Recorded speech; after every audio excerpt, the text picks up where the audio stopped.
भरी सभा में उसका अपमान कर दिया जाए तो ये भी मृत्यु के समान ही दंड माना जाता है। शिविर के बाहर पड़ा हुआ है, बड़ा दुखी है अश्वत्थामा। ये ठीक नहीं किया पांडवों ने मेरे साथ, इतना घोर अपमान।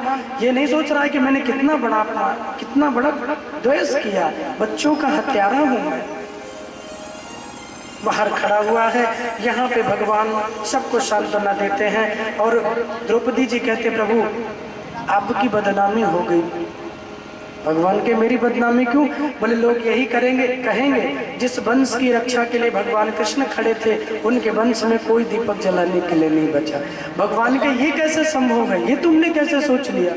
बोले प्रभु मेरा वंश तो मेरे बच्चे चले गए। बोले नहीं नहीं, अभी भी अभिमन्यु पत्नी उत्तरा के गर्भ में तुम्हारे वंश का एक भक्त पल रहा है, जो इस दुनिया में आएगा तो वो पांडवों से भी बड़ा धर्मात्मा होगा, आपके नाम को आगे बढ़ाएगा। बोले भक्त वत्सल भगवान की जय, आपके नाम को आगे बढ़ाएगा, इतना धर्मात्मा होगा ये। सुनकर बड़े मगन होते हैं। प्रभु वहाँ कुछ दिन रहे हैं, सबको सांत्वना दी है, और जहाँ भगवान रहते हैं वहाँ तो आनंद ही आनंद रहता है। भगवान रहते तो आनंद ही आनंद रहता है। इसलिए भक्त कहता है जी लेंगे सरकार तेरी सरकारी में, जी लेंगे सरकार तेरी सरकारी में, हो मुझे रख लेना मेरे श्याम तेरी दरबारी में, मुझे रख लेना मेरे श्याम तेरी दरबारी, हो मुझे रख लेना मेरे श्याम तेरी दरबारी में, मुझे रख लेना मेरे श्याम तेरी दरबारी में, हो जी लेंगे सरकार तेरी सरकारी में, जी लेंगे सरकार तेरी सरकारी में, जी लेंगे सरकार तेरी सरकारी में, जी लेंगे सरकार तेरी सरकारी में, मुझे रख लेना मेरे श्याम तेरी दरबारी में, मुझे रख लेना मेरे श्याम तेरी दरबारी में, मुझे रख लेना मेरे श्याम तेरी दरबारी में, मुझे रख लेना मेरे श्याम तेरी दरबारी में। आप भी प्रार्थना कीजिए, कोई अगर सेवा ना हो तो अपनी सेवा में रख लीजिए, मुझे जाओ।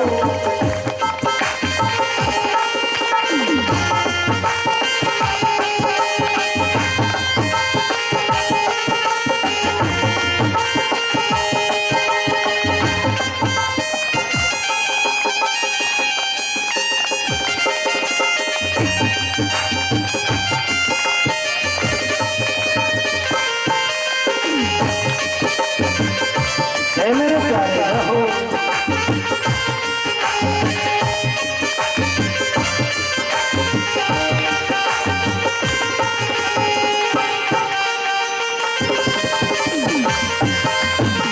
सभी लोग झूमते रहिए, आनंद में जाओ।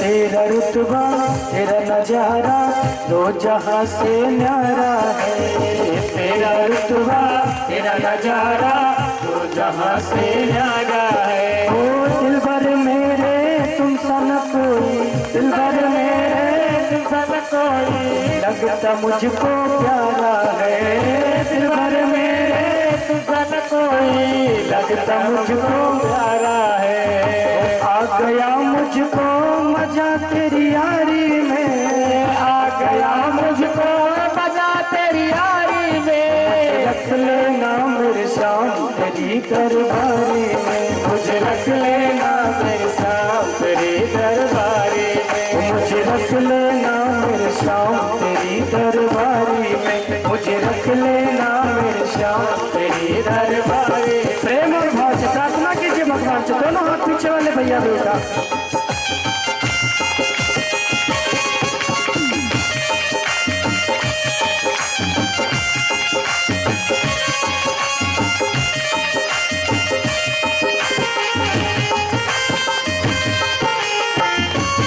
प्यारे की रहो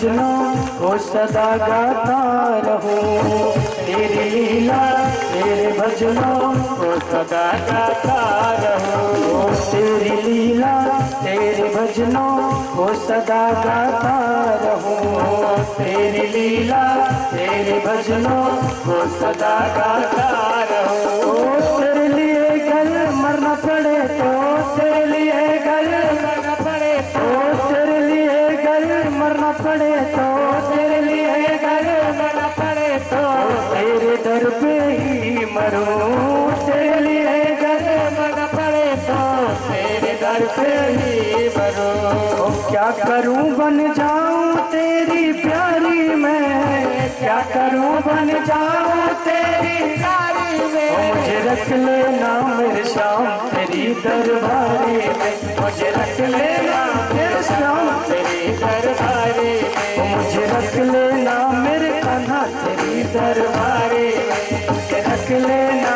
मेरे कान्हा तेरी दरबारी में। वो जी लेंगे सरकार तेरी सरकारी में, जी लेंगे सरकार तेरी सरकारी में। वो जी लेंगे सरकार तेरी सरकारी में, जी लेंगे सरकार तेरी सरकारी में। मुझे रख लेना मेरे श्याम तेरी दरबारी में, मुझे रख लेना मेरे श्याम तेरी दरबारी में। मन से दोनों हाथ से ताली सेवा करते हुए प्रेम और भाव से राम।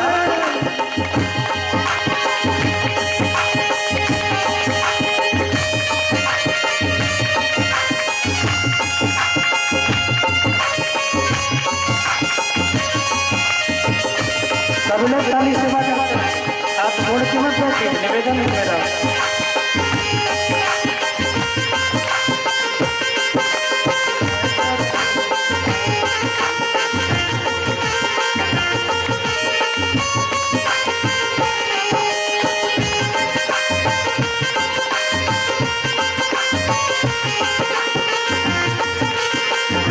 मेरे प्यारे हो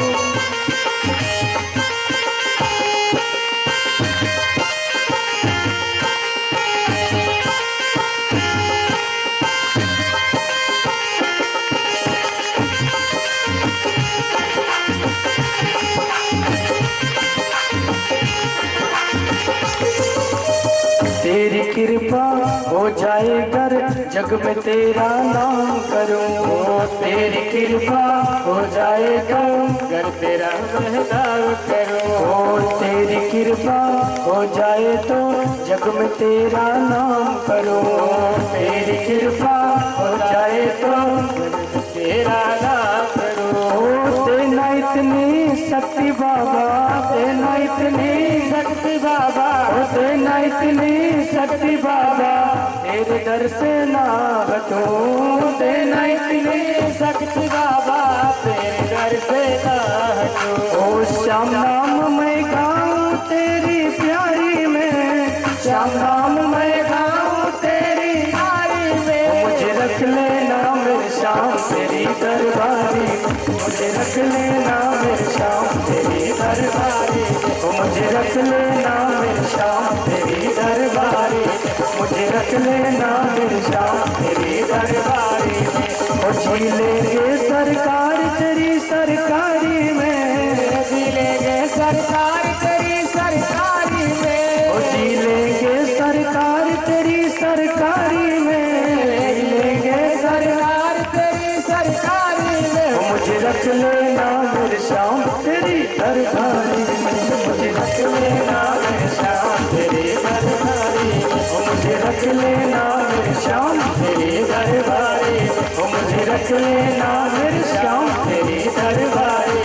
मुझे रख लेना मेरे श्याम तेरी दरबारी में, तेरी दरबारी में, तेरी दरबारी। क्या बोलना पड़ेगा? राधे राधे। यही प्रार्थना करनी चाहिए प्रभु। जैसे अंगद जी ने कहा राम जी से, प्रभु कोई काम मेरे लिए न बचाओ तो मैं आप झाड़ू बहारू करूंगा, आपकी सेवा करूंगा, लेकिन मुझे रख लीजिए। तो प्रभु से कहना चाहिए, प्रभु कोई बात नहीं, मेरे लिए कोई सेवा ना हो, अब जो छोटी से छोटी सेवा मुझे दे दोगे मुझे वही सेवा स्वीकार होगी। छोटी से छोटी सेवा बस आप मुझे दीजिए सेवा, जो सेवा दोगे मुझे स्वीकार है।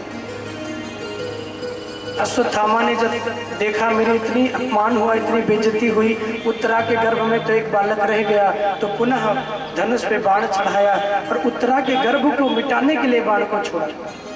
देखो जो दुष्ट होते हैं ना वो अपनी दुष्टता नहीं छोड़ते, दुष्ट अपनी दुष्टता नहीं छोड़ते। ठीक उसी तरह जैसे श्वान को देखा है, श्वान माने कुत्ता, कुत्ते को देखा है ना, घूमते रहते हैं।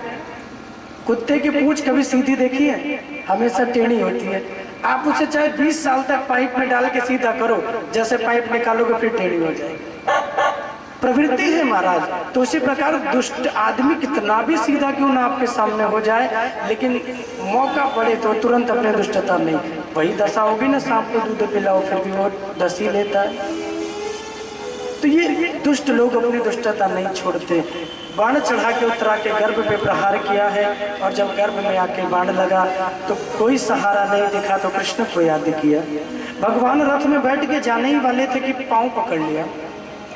पाहि पाहि महायोगिन देव देव जगत्पते, नान्यं तद्भयं मृत्यु यत् मृत्युः परस्परम्। पाहि पाहि महायोगिन देव देव जगतपते, रक्षा करो हे कृष्ण, हे देव, हे जगतपति, हे देवपति, हमारी रक्षा करो, हे देवों के देव महाराज कृपा करो। चरण पकड़ लिया तो भगवान मुड़ के देखे, अरे उत्तरा तुझे क्या हुआ? बोले प्रभु कोई बाण मेरे उदर को, मेरे गर्भ को, मेरे पुत्र को समाप्त करना चाहता है, तो क्या करूं? बोले आप मेरी रक्षा कीजिए, मेरे प्राण बचाइए। भगवान को हंसी आई, जब तेरा पति मृत्यु को प्राप्त हुआ तो तू कह रही थी मैं भी सती हो जाऊंगी, अब तुझे अपने प्राणों से मोह हो गया, प्रेम हो गया। उत्तरा ने कहा नहीं प्रभु मुझे प्राणों से कोई मोह नहीं हुआ। बोले फिर? बोले मुझे प्रेम है तो आपकी चिंता है मुझे। बोले मुझे क्या? बोले दुनिया के लोग आपकी हंसी करेंगे, आपकी बदनामी करेंगे, ये पुत्र की रक्षा करो महाराज, जिससे दुनिया के लोग आपकी बदनामी न करें। कि भगवान जिस कुल की रक्षा के लिए साथ खड़े थे तो वो भी कुल की रक्षा नहीं कर सके, कोई पुत्र नहीं बचा। प्रभु की शरणागति हुई है। देखो भगवान गर्भ में नहीं जाते, इसलिए कहते हैं भय प्रगट कृपाला दीन दयाला। जन्म नहीं लेते भगवान, भगवान प्रकट होते हैं। क्यों? क्योंकि भगवान मलमूत्र के ढेर में, भगवान गर्भ में नहीं जाते हैं।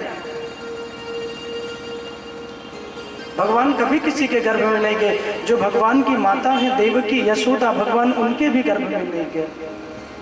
लेकिन देखो भक्त के लिए कितने आतुर होते हैं। जब भक्त की रक्षा की बात आई तो भगवान उत्तरा के गर्भ में भी जाने के लिए तैयार हो गए। अंगूठे के बराबर छोटा रूप बनाया, इतना छोटा भगवान ने रूप बनाया, उसी में हाथ पैर नाक कान सब कुछ हो गया भगवान का, और इतना छोटा रूप बनाकर भगवान उत्तरा के गर्भ में चले गए। ब्रह्मा जी कहते हैं धन्य हो प्रभु, फूलों की वर्षा करते हैं, हे माँ उत्तरा तू धन्य है, आज तू दो माँ बनने का तुझे अवसर मिला है। एक तेरे उदर में भगवान का भक्त आ गया और दूसरे भगवान भी तेरे उदर में आ गए, तो तुझे तो दो अवसर मिला है। क्या बोलना पड़ेगा? राधे राधे। तुझे तो दो अवसर मिला है। किसी के गर्भ में भगवान का भक्त नहीं आता, और ठाकुर जी जाए तो फिर अपनी माँ के गर्भ में नहीं गए, लेकिन भक्त के प्राणों के लिए उत्तरा के गर्भ में चले गए। गदा को घुमाकर भगवान ने मरे हुए परीक्षित, जो बाण लगने से मृत्यु शैया पे पड़े थे, भगवान ने उन्हें जीवित किया। और जैसे परीक्षित जी गर्भ में जीवित हुए तो झट उन्होंने भगवान जो अंदर खड़े थे चतुर्भुज रूप वाले, उनके चरणों में प्रणाम किया। तो जब प्रणाम किया तो भगवान के चरणों में किसकी सुगंध आती है? भगवान को तुलसी बहुत प्रिय है, तो भगवान के चरणों में, भगवान के शरीर से ही तुलसी की सुगंध आती है। चरणों में प्रणाम किया तो इन्हें तुलसी की सुगंध मिली। लेकिन जब तक कुछ बोलना चाहते, देखना चाहते, भगवान अंतर ध्यान हो गए अंदर से। धीरे धीरे समय बीता, परीक्षित जी का जन्म हुआ, लेकिन जन्म लेते ही परीक्षित जी रोने लगे। रो क्यों रहे थे? बोले जो माँ के गर्भ में जिन्होंने मुझे बचाया है, एक बार उनका और दर्शन करना चाहते हैं। गर्भ में तो ठीक से दर्शन नहीं हुआ, एक बार उन चतुर्भुज नारायण का पुनः दर्शन हो जाए तो आनंद आ जाए। इसलिए इनका नाम दो है, विष्णु रात नाम है क्योंकि नारायण की कृपा से जन्म मिला, और दूसरा जो इनका नाम है परीक्षिता, परिक्षिता, यानी जब से जन्म लेकर आए हैं अंततो गत्वा परीक्षा ही लेते रहते हैं सबकी। जिसके भी गोद में जाते हैं तो वही तुलसी की सुगंध ढूंढते हैं। अब हर किसी के पास थोड़ी वो सुगंध मिलेगी जो भगवान के पास है, तो दुखी हो जाते हैं, तो रोने लगते हैं। सबने गोद में लिया लेकिन शांत नहीं हुए, अंततो गत्वा पुनः कृष्ण को बुलाया गया जो द्वारिका चले गए थे। भगवान लौट कर आए और जैसे ही अपनी गोद में लिया, परीक्षित जी को वही तुलसी की सुगंध मिली। यही मेरे नारायण है, यही मेरे कृष्ण है, आज मैं धन्य हो गया, मेरा जीवन धन्य हो गया। महाराज बड़ा प्रशंसा करने लगे। हाँ धीरे बजा लीजिए, रात में तकलीफ हो जाएगी आपके ना, जोर से बजाओगे तो। ताली बजाने में कितने कंजूस हो आप लोग। मैंने पहले दिन कहा था ना, कई फायदे हैं ताली बजाने के। एक तो हाथ की रेखाएं ठीक हो जाती हैं, दूसरा मोटापा कम हो जाता है, तीसरा जो सर के पाप होते हैं वो नीचे उतर जाते हैं। पाप भी भगाने का एक अच्छा बढ़िया साधन है। नाम संकीर्तन में ताली की बड़ी आवश्यकता है। अच्छा आप मुझे बताइए, बाघ की रखवाली कौन करता है? जोर से बोलिए। बाघ की रखवाली माली। ससुराल में स्वागत कौन करती है? बाघ की रक्षा करे माली, ससुराल में स्वागत करे साली। चाय में शोभा है प्याली, भोजन की शोभा है थाली, तो ठाकुर जी के नाम संकीर्तन की शोभा है हरि नाम की थाली। जिस चार चांद लगाता है प्रभु की कथा में, और पाप भी उतर जाते हैं। बोले बगल बैठ जाता है पड़ोसी बन के पाप, तो जो नहीं बजाता ना उसी के सर पे डबल हो जाता है। बोले सही है महाराज, तू अच्छा है भैया, तू नाय बजा रहे हो, तेरो प्लस इसको, तेरो मेरो मतलब डबल, अब किसी के सर पे बैठ गया। बोले आप सही है। तो महाराज इसलिए नाम संकीर्तन में ताली। और जब भजन हो तो कल से आज ज्यादा लोग गा रहे हैं, मैं देख रहा हूँ, क्योंकि मेरी तो नजरें सब पे है ना। पहले दिन सभी लोग हमें ही देख रहे थे, ये महाराज जी क्या कर रहे हैं। फिर धीरे धीरे आए लाइन पे, तो फिर कल थोड़े आनंद लिए, ठीक है हम भी करें, हम भी गाएं। आज ज्यादा आनंद ले रहे हैं। कल ठाकुर जी का जन्मोत्सव होगा तो फिर तो झूमेंगे नाचेंगे, फिर तो जन्म की बात ही अलग है ना। कन्हैया के कान्हा का जन्म हो तो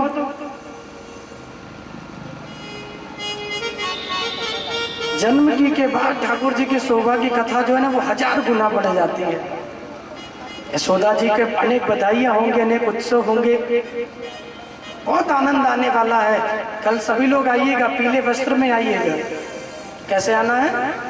पीले वस्त्र में। अब बोले महाराज नहीं है, तो बोले तो ठीक है कोई बात नहीं, आप नहीं है तो पीला तिलक लगा के आना, ये तो है ना।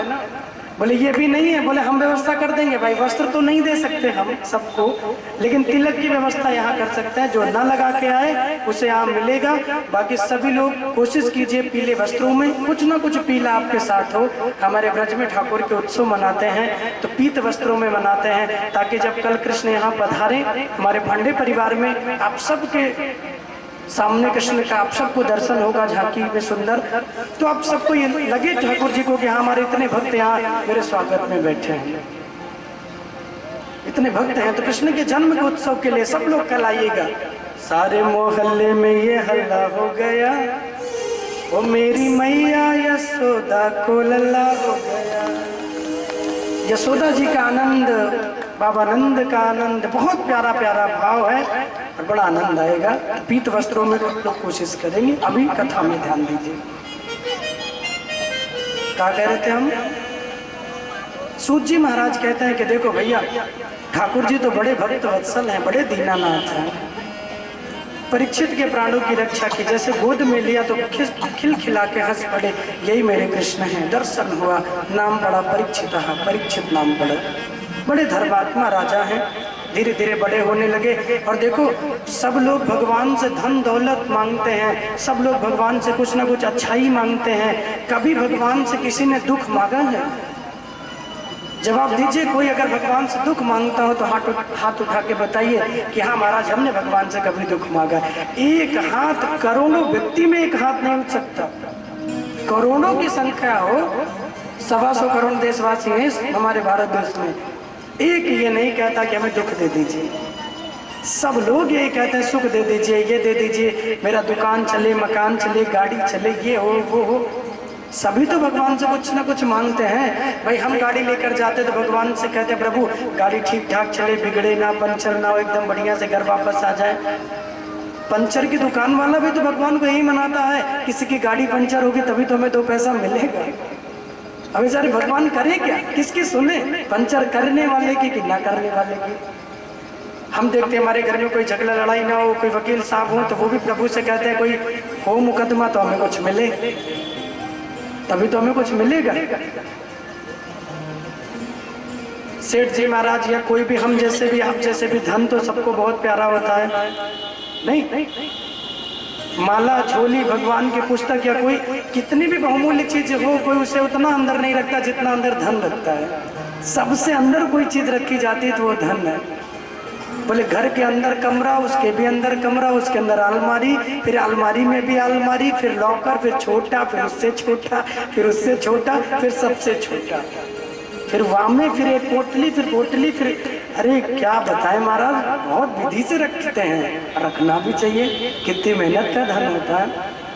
लेकिन जैसे आप ये धन रखते हैं उसी प्रकार अपने हृदय के अंदर कोठरी में भगवान के नाम धन को भी छुपा के रखिए। भगवान का नाम धन जो आपको हमेशा आनंद देगा। ये दुनिया का धन तो आपको इसी दुनिया में आनंद दे सकता है, लेकिन नाम धन यहाँ भी, और जब वहाँ जाओगे तो दोनों जगह आपको आनंद देगा। ठाकुर जी से नजरें मिला के हम कह सकेंगे आपने मानव बना के भेजा था तो हमने आपका भजन किया है, हमने भजन करके आपके पास हम आए हैं। कह तो सके भगवान से ये बातें हम। नाम धन का खजाना भी इसी प्रकार सुरक्षित होना चाहिए जैसे हम धन को सुरक्षित रखते हैं। परीक्षित जी बड़े हुए, बड़े धर्मात्मा राजा बने हैं, लेकिन संसार में कोई दुख मांगे ना मांगे, लेकिन हमारी कुंती बुआ ने दुख मांगा है भगवान से। और भागवत वेद शास्त्र प्रमाण देते हैं एक ऐसी ही इकलौती ये भक्त हैं भगवान की जिन्होंने भगवान से दुख मांगा है।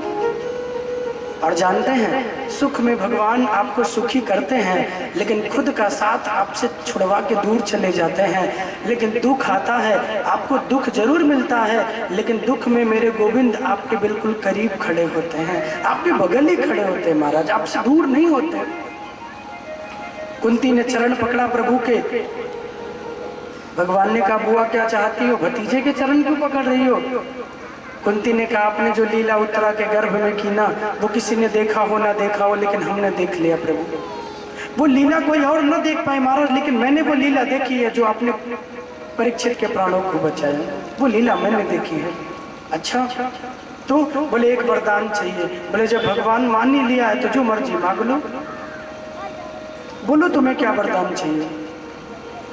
कुंती बुआ ने बहुत प्यारा वरदान मांगा है। भागवतकार कहते हैं कि विपदा सन्तु न शश्वत तत्र तत्र जगद्गुरो भवतो दर्शनम यत्स्यात् आपुनर्भव दर्शनम।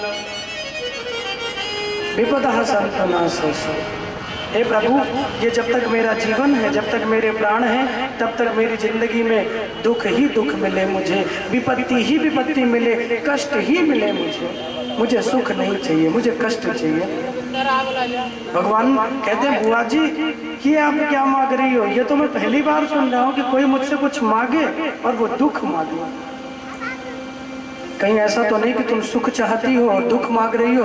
बोले ना प्रभु दुख दे दीजिए। बोले क्यों दुख चाहिए? बोले क्योंकि गोविंद सुख में तुम्हारी याद नहीं आती और दुख आता है तो तुम्हारी याद बनी रहती है। मुझे वो सुख नहीं चाहिए जिसमें तुम्हारी याद चली जाए, मुझे वो दुख चाहिए जिसमें तुम्हारी याद बनी रहे। हाँ थाली मत बजाना।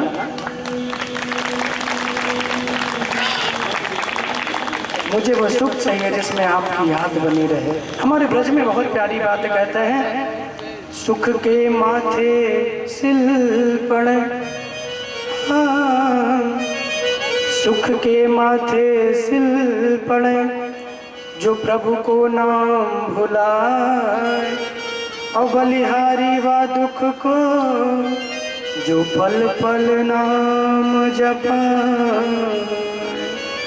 मुझे सुख नहीं चाहिए जिसमें गोविंद तुम्हारी याद ना हो, मुझे दुख दे दीजिए जिसमें हर दिन आपकी याद आए, क्योंकि जब जब दुख मिलता है तब तब प्रभु की सबसे पहले याद आती है।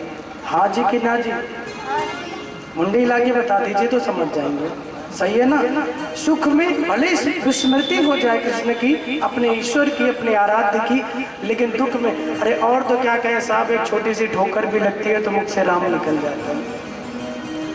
ठोकर लगती तो क्या बेटे का नाम निकलता है? अरे पप्पू मेरी रक्षा कर, टिंकू रक्षा कर, तू फलानवा कर, होता है? ठोकर लगे तो अरे राम राम राम, नहीं, कोई दुख पड़े तो अरे राम राम, बहुत गड़बड़ हो गया भैया, बहुत बुरा हुआ, राम जी ठीक करें। राम नाम ही निकलता है उस समय, प्रभु की ही याद आती है दुख में। इसलिए दुख हो सुख हो एक समान होना चाहिए, सुख में फूलो नहीं, दुख में भूलो नहीं। संपत्ति विपत्ति हो, भगवान का दिन दिन धन्यवाद करो, प्रभु को धन्यवाद दो कि महाराज आपने संपत्ति दी है तो इसे संभालने की मुझे व्यवस्था दीजिए कि मेरे अंदर अभिमान ना आए, मेरे अंदर अभिमान किसी वस्तु का ना हो, क्योंकि मैंने कहीं पढ़ा था कि जिस वस्तु का अभिमान होता है भगवान उसका हरण कर लेते हैं, जिससे तुम फिर उनकी शरण में चले जाओ। और दुख भी इसीलिए भगवान देते हैं जिससे तुम्हें उनकी याद बनी रही, इसलिए दुख देते हैं। उत्तरा के गर्भ की रक्षा की, कुंती बुआ को दुख का वरदान दिया, दुख देकर दुख पाकर समझो कुंती बुआ ने भगवान को मांग लिया, क्योंकि जब जब दुख आता है कृष्ण को याद करती हैं तब तक भगवान बगल ही खड़े रहते हैं। ठाकुर जी ने कहा ये अच्छी सेवा मिल गई मुझे, जब जब तुम्हें दुख मिले याद करो तो हम तुम्हारे पहरेदार बन के खड़े रहे। कहाँ नहीं रहे राजा बलि, आगे आप चरित्र सुनोगे, दान पूरा किया, अपने आप को समर्पित किया राजा बलि ने। भगवान कहे तुम्हारी जो इच्छा मांग लो, तो कहा कि आप मेरे यहाँ जितने दरवाजे हैं सुतल लोक में 52 दरवाजे, जहां से भी निकलूं आपका दर्शन हो। बेचारे ठाकुर जी वही डंडा लेके खड़े हैं, जहां से भी निकलते वही दर्शन देते हैं। वो तो भला वो लक्ष्मी जी का किया के रक्षाबंधन बांध के उन्हें लेकर गया, वरना आज भी वहीं खड़े रहते ठाकुर जी, क्षीर सागर को छोड़ दिया होता। तो भगवान दयालु हैं, इनकी दयालुता का क्या वर्णन करे। पूतना जहर पिलाने आई तो माँ की गति प्रदान कर दे। इंद्र ने अपमान किया, दूध से अभिषेक किया, भगवान गिरिराज बन के उनका कल्याण करते हैं। जो जैसा भाव करे ठाकुर जी उसके संग में वैसा ही लीला करे। इन चरित्रों के बाद परीक्षित को श्राप लगा, ये कथा बहुत सुंदर आती है। गुरुदेव कहते हैं कि हे प्रभु, परीक्षित जी बड़े हुए तो पांडवों ने इनको राजा बनाया, स्वर्गारोहण के लिए चले गए और अब परीक्षित जी ही राजा बन के बैठे हैं। बड़े धर्मात्मा हैं, इतने बड़े धर्मात्मा हैं कि इनके राज्य में कलयुग का भी प्रवेश नहीं होता। कलयुग आया है, सब जगह है, लेकिन परीक्षित जी के राज्य में नहीं जाता। इतने धर्मात्मा हैं, इतना इनका नाम है, इतना धर्म है इनके अंदर।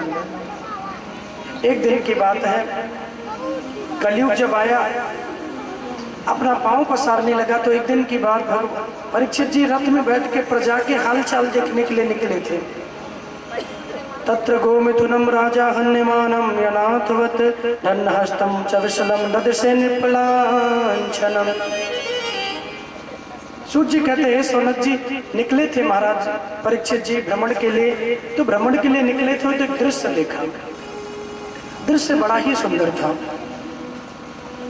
एक काला विकराल शरीर का हष्टपुष्ट व्यक्ति राक्षसों की भांति हाथ में सूल लेकर, दंड लेकर, एक बैल खड़ा है, एक गाय खड़ी है, गाय को पीट रहा है और बैल के 3 चरणों को काट दिया है।